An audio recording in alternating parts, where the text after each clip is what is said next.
Welcome back mga kaaldab. Ito na naman po ang inyong lingkod, si Mr. Destiny. At magbibigay po tayo ng pinakamainit na update ngayon sa social media mga kaaldab. Ito po yung mga latest kaganapan po sa NCAA 99 mga kaaldab. Na kung saan nga po nagkaroon nga ng opening mga kaaldab. Na kung saan nga po sinasabi natin na magbibigay tayo ng mga update kina Alden Richards at kay Maine Mendoza at syempre si Julia Montes mga kaaldab. Ito po ay kuha sa Mall of Asia mga kaaldab. 5 breakups and a romance. At syempre, kumbaga hindi mawawala sa update natin si Mengay, di po ba? Pero mamaya na natin pag-usapan yan. Tutok po muna tayo dito sa kay Alden at kay Julia. Re-remind ko lang po wala pong hindi ko po ito pinopromote para po sa mga kumbaga Alden o sa mga Aldab Nation na kumbaga manood nito kasi marami pong nambabas po sa akin. Sinasabi nila, nako si Mr. Destiny, Alden Fanatics yan. Kita mo, panay promote kay Julia, panay promote kay Alden. Di po ba? Sabi ko nga po sa inyo, hindi ko alam kung alam naman po nila na talagang full support tayo kay Alden at kay Maine. Siyempre, yung mga kaganapan po ni Alden gaya nga po nito, napapanood ninyo. Di po ba nakikita ninyo? Kaya nga po yung iba nagtatanong, ano ba talaga yan si Mr. Destiny? Ito lang po yung simpleng sagot. Ano man po yung mangyari, Aldab Nation po tayo. Walang iwanan, walang kumbaga alisan. Kung ano po yung sinimulan natin, kung ano po yung pinagsamahan natin, wala pong magbabago. Magkakasama pa rin po tayo hanggang sa finish line. Di po ba? Ilang naman po yung kagandahan. Sabi ko nga po sa inyo, etong channel natin, binuo naman to sa Aldab Nation Kaya kahit anong sabihin nila, kahit na sabihin nila wala ng viewers, konti na lang, okay lang. Di naman po ako namimilit At least masaya pa rin po ako na kahit papaano nakapagbibigay ako ng update sa mga Aldab Nation.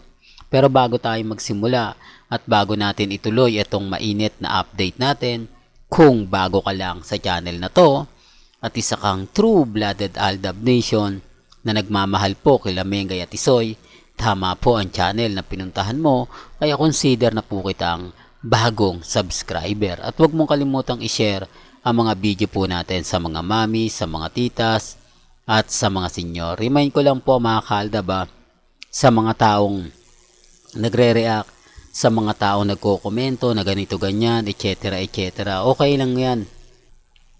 Basta kumbaga suportado natin ang Aldab Nation. Sinasabi kasi nila na nakakakuha daw ako ng simpatya o nakukuha ko raw yung simpatya ng Aldab para lumipat sa Alden Fanatics. Huwag niyo pong papansinin yan.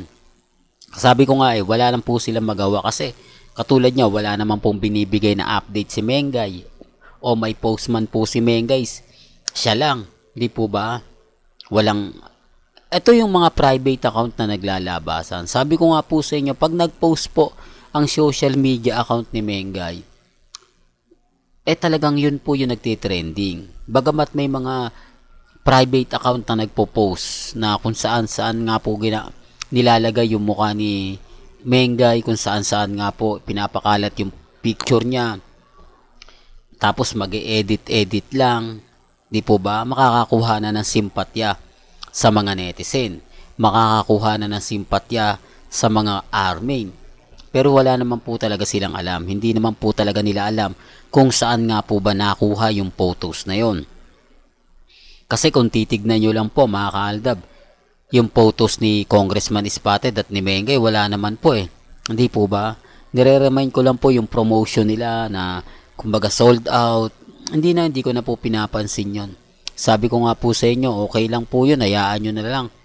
Yun po yung sabi nila Galit na naman po sila. Basta ngayong weekend mga kaaldab, alam po natin. Di po ba? Kung nasaan si Mengay, kung nasaan si Alden. Di po ba? Sinasabi ko lang po ito para po sa kaalaman ng lahat. Alam ko maraming magre-react. Nasa Texas si Mengay, Mr. Destiny. Malapit lang po para kila Alden at kay Mengay ang Pilipinas, di po ba? Kahapon pa po siya nilabas, po pwede namang umuwi. At yung mga update na yon, talaga masasabi nyo na mga delay na po yun. Sa bagay mga kaldab, sabi ko nga, ang dami mga pwede nilang gawin, ang dami nilang pwedeng maganap na talagang makatotohanan. Gaya nga po ng ginagawa nila Maha at ni Rambo, pero wala naman po tayo nakikita miski isa eh. May nakikita po ba kayong pabor na pabor para sa Armin? Wala naman po talaga eh. Galit lang po sila. Kasi binabasag ko, kasi sinasabi ko, wala namang nakakakilig dun sa mga post ni Mengay, ni Ibiang. Wala naman nakakakilig sa mga update ni Congressman Spotted. At lahat naman yung promotion eh. Diyan sila pumapasok. Sinasabi nila ko, bitter lang kasi kayo. Hindi nyo lang matanggap na magkasama. Tanggap naman po namin na magkasama eh. Di po ba? Wala naman nagsasabi na hindi eh. Pero ang tanong, totoo bang si Maine Polkerson ang kasama? Baka si Enchong Di ang kasama? Di po ba? Oops, issue na naman yan. Mr. Destiny. Alam mo kaya ka nababash eh. Kaya galit na galit sa'yo ang mga Armin at mga main fanatics. Totoo naman po, wala naman po talagang matutuwa eh. Lalo na kapag ako nagbibigay ng balita, nagbibigay ng mga update, mga kaganapan. Lahat sila nagsasabi ng ganito, nagsasabi ng ganyan. Di po ba? I-remind ko lang po sa mga post ni Mengay, sa mga update ni Mengay, bahala na po kayo. Ang sa akin lang po, kapag ka nag-post siya sa Twitter, sa Instagram, sa Facebook, madali kong makukuha. Pero kapag ka mga private account, matik na yan, mapapaisip po kayo. Di po ba? Kaya ko lang naman po pinapakita yung mga post ng private account para alam po rin ninyo. Para alam nyo at masasabi nyo na, bakit hindi kay Mengay manggaling yan? Di po ba? Doon pa lang basag na sila eh.